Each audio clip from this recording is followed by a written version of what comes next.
అనకాపల్లి జిల్లా అచ్యుతాపురం మండలం హరిపాలెం గ్రామంలో మహానేత వైఎస్ రాజశేఖర్ రెడ్డి 77వ జయంతి వేడుకల్లో అనకాపల్లి జిల్లా వైసీపీ అధ్యక్షుడు బొడ్డేడ ప్రసాద్ పాల్గొన్నారు. ఆయన మాట్లాడుతూ ప్రజానాయకుడు మహానేత డాక్టర్ వైఎస్ రాజశేఖర్ రెడ్డి 77వ జయంతిని పురస్కరించుకుని పలువురు నివాళులర్పించారు. నేను విన్నాను, నేను ఉన్నాను అనే నినాదంతో ప్రజలకు సేవ చేసిన మహానేత వైఎస్ఆర్ ప్రజల గుండెల్లో శాశ్వతంగా నిలిచిపోయారని పలువురు గుర్తు చేసుకున్నారు. ప్రజల గుండెల్లో బతికే నాయకుడికి మరణం లేదని, ఆయన ఆశయాలు, పథకాలు నేటికి ప్రజలకు ఆదర్శంగా నిలుస్తున్నాయని కొనియాడారు. స్వర్గీయ వైఎస్ రాజశేఖర రెడ్డి గారి 77వ జయంతి వేడుకలు రాష్ట్ర వ్యాప్తంగా ప్రతి గ్రామంలో కూడా ఘనంగా జరుగుతున్నాయి.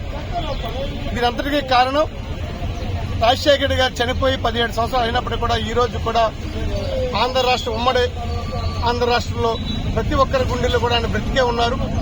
ఆయన ఇచ్చిన సంక్షేమాలు బ్రతికే ఉన్నాయి. ఆయన ఇచ్చిన ఆరోగ్యశ్రీ ద్వారా వైద్యం చేసుకున్న వాళ్ళు గుండెల్లో ఆయన ఇంకా బ్రతికే ఉన్నారు. ఆయన ఇచ్చిన ఫీజు రింబర్స్మెంట్ ద్వారా చదువుకున్న పిల్లలు గుండెల్లో, వారి తల్లిదండ్రుల గుండెల్లో ఆయన బ్రతికే ఉన్నారు. అనేక కార్యక్రమాలు ఆయన ఇచ్చినటువంటి ఉచిత కరెంటు ద్వారా వ్యవసాయం చేసుకున్న ప్రతి రైతు గుండెల్లో కూడా ఈ రోజు రాజశేఖర రెడ్డి బ్రతికే ఉన్నారు. కాబట్టి 17 సంవత్సరాలు కావస్తున్న ఇంత ఘనంగా ఆయనకి ఈ రోజు కూడా జన్మదిన సందర్భంగా ప్రతి గ్రామంలో కూడా వాడవాడలా మరి ఆయన ఘనమైన నివాళులు అర్పిస్తున్నారు. అటువంటి మహానేతకి ఈ రాష్ట్రంలో ఈ భూమి మీద పుట్టడం మనందరూ అదృష్టంగా భావిస్తూ అటువంటి నాయకుడి ఆశయాలు ముందుకు కొనసాగించడానికి జగన్మోహన్ రెడ్డి గారి నాయకత్వంలో వైఎస్ఆర్ కాంగ్రెస్ పార్టీ కట్టుబడి ఉంది. ఇంకా ఆయన తాలూకా పేరు ప్రతిష్టలు పెంచే విధంగా మా నాయకుడు జగన్మోహన్ రెడ్డి గారు అనేక సంక్షేమ కార్యక్రమాలు ఆయన ప్రభుత్వ టైంలో పేద ప్రజానీకానికి అందించారు.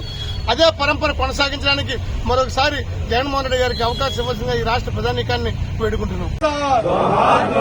జోహార్ వైఎస్ఆర్, జోహార్ వైఎస్ఆర్.